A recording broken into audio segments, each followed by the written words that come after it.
Bonjour tout le monde. Alors aujourd'hui, je vais poursuivre à la page 182 dans le cahier avec le cours numéro 2 du panorama 11, du panorama 12, je m'excuse, mais la partie 2. Alors, panorama 12, cours numéro 2, partie 2.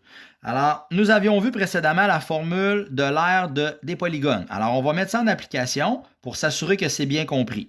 On te dit, écris ta formule et détermine l'aire de chacun des polygones réguliers suivants. Alors, tout d'abord, est-ce que les unités sont les mêmes dans le problème? Oui, regardez, on a l'apothème qui est 10,4 cm, puis on a la mesure d'un côté qui est 12 cm. Alors, j'écris ma formule. Moi, je vais travailler avec l'aire est égal à périmètre fois l'apothème divisé par 2. Remarquez que si quelqu'un utilise can divisé en 2, la mesure d'un côté fois la mesure de l'apothème fois le nombre de côtés divisé par 2, ça fonctionnerait très bien également. Alors, mon périmètre, c'est quoi mon périmètre? Bien là, je suis capable de le calculer comme ça. Je vais faire 12 plus 12 plus 12 plus 12 plus 12 plus 12. Ou si vous préférez, 12 fois 6. Alors évidemment, ça fait 72. Alors je vais remplacer ma lettre P par 72.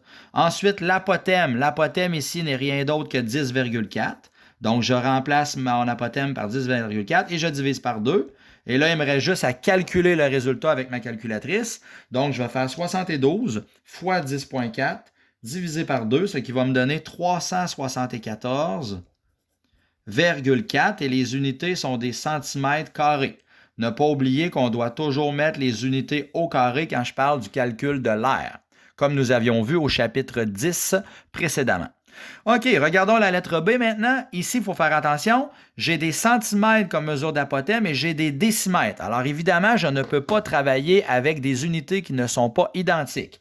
Alors, j'ai le choix, soit de travailler en centimètres ou en décimètres. Moi, ici, je vais décider de travailler en décimètres. Alors, si je transforme mon 210 cm en décimètres, alors je vais diviser par 10. Ça va donc me donner 21 décimètres. Mon apothème est donc de 21 décimètres. Alors, ma formule, je pars toujours de ma formule que je connais. Périmètre fois l'apothème divisé par 2, je m'excuse là. Alors, périmètre fois l'apothème divisé par 2. Donc, l'aire sera égal. Je remplace la lettre P par 25 plus 25 plus 25 plus 25 plus 25, ou si vous préférez, 25 fois 5, ce qui donne 125 de périmètre. Je multiplie par mon apothème qui est 21 décimètres et je divise le tout par 2. Alors, je m'excuse, je vais donc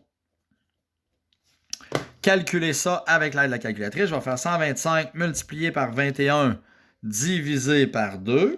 Alors, je pitonne ça et ça va me donner 1312,5 et les unités, ce sont des décimètres carrés. Alors, j'aurais 1312,5 décimètres carrés. Ça serait mon aire de cette figure-là qui est un pentagone. OK, par la suite, alors supposons que je travaille avec la lettre C ici. On te dit un octogone régulier de 18 cm de côté et ayant un apothème de 23 cm. Alors ici, pour utiliser les deux formules, alors je vais faire un exemple avec l'autre formule, c'est-à-dire la formule qu'on peut prendre aussi, c'est C fois A fois N divisé par 2. Je répète que la mesure de C veut dire la mesure d'un côté, A veut dire l'apothème, N c'est le nombre de côtés. Alors ici, on te dit qu'il y a 18 cm de côté, mais 18 cm de côté, c'est la valeur de C. Ensuite, la lettre A pour apothème, c'est 23 cm, donc je remplace ma lettre A par 23. Et N, le nombre de côtés, j'ai juste à me questionner, c'est un octogone. Alors, un octogone a combien de côtés? Donc, un octogone a 8 côtés. Donc, je multiplie par 8 et je divise par 2. Donc, je peux le calculer sur la calculatrice. Je vais avoir 18 fois 23 fois 8 divisé par 2, ce qui va me donner 1656. Et les unités, ce sont des centimètres carrés. Alors, l'aire serait donc de 1656 cm² et j'ai fait mon calcul à cet endroit-là. Bon, je ne ferai pas la lettre D. Je pense que tu as compris le principe et tu es capable de le faire. Faire attention, ici, on a des 500 mm et ici, on a 3 cm. Alors, simplement d'utiliser la même unité. Alors, si j'utilise en centimètres, je ferais 500 divisé par 10. Je vais donc obtenir 50 cm. Et là, ben, tu utiliserais, moi, vu que je connais déjà le périmètre, j'utiliserais P fois A divisé par 2 et je calculerai l'air en faisant 50 fois 3 divisé par 2. Alors, je te laisse le faire et je te laisse le calculer. C'est très simple. C'est encore plus facile que la lettre C. Maintenant, un dernier petit numéro avec toi, la page 182 toujours. Alors, le numéro 2. Écris tes formules et détermine l'aire de la partie ombrée ci-dessous. Alors, premièrement, on se rappelle qu'une partie ombrée, ça se fait souvent en 3 étapes. Alors, premièrement, je vais calculer l'aire de mon octogone. Alors, l'aire de mon octogone, c'est périmètre fois l'apothème divisé par 2.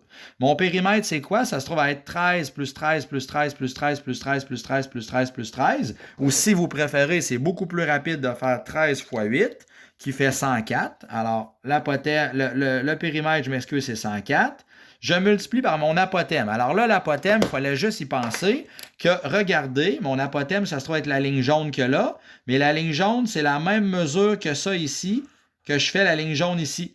Et la ligne jaune ici, comment je fais pour la trouver? Étant donné que ma longueur de ce segment-là complet, c'est 30, alors nécessairement, la moitié, ça va donc être 15. Alors, la mesure de mon apothème sera de 15. On se rappelle que l'apothème, je pars du milieu de ma figure et je m'en vais au milieu de l'un de ses côtés de façon perpendiculaire. Donc, j'aurai donc 104 fois 15 divisé par 2.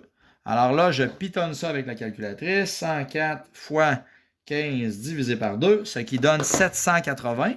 Donc, j'aurai 780 cm². Ça serait l'aire de mon octogone.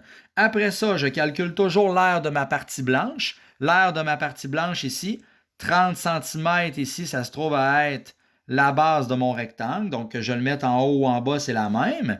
Et là, il y en a qui vont dire, monsieur, je ne connais pas ici la hauteur de mon rectangle.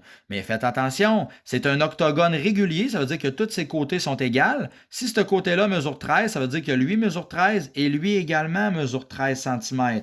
Alors là, l'aire de mon rectangle, ça va donc être avec la formule base fois hauteur.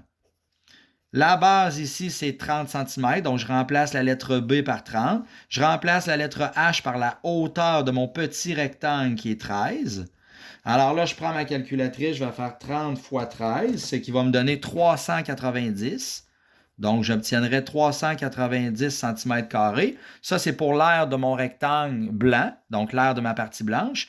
Et finalement, troisième et dernière étape, l'aire de ma partie ombrée. C'est toujours l'aire de ma partie grise. Alors, je vais faire l'aire de ma plus grande surface qui était un octogone, 780 cm², et je soustrais la partie blanche qui est 390. Alors, je vais faire 780 moins 390, ce qui va me donner 390 cm². Donc, ça me donnerait l'aire de la partie grise, c'est-à-dire l'aire de la partie ombrée. Alors, voilà, maintenant, vous avez mis en application avec moi vous avez mis en application la formule de l'aire des polygones à la page 182. Là, maintenant, je vais vous demander de faire les exercices qu'il y a à la page 184 à 186 de votre cahier. Merci. Bye bye.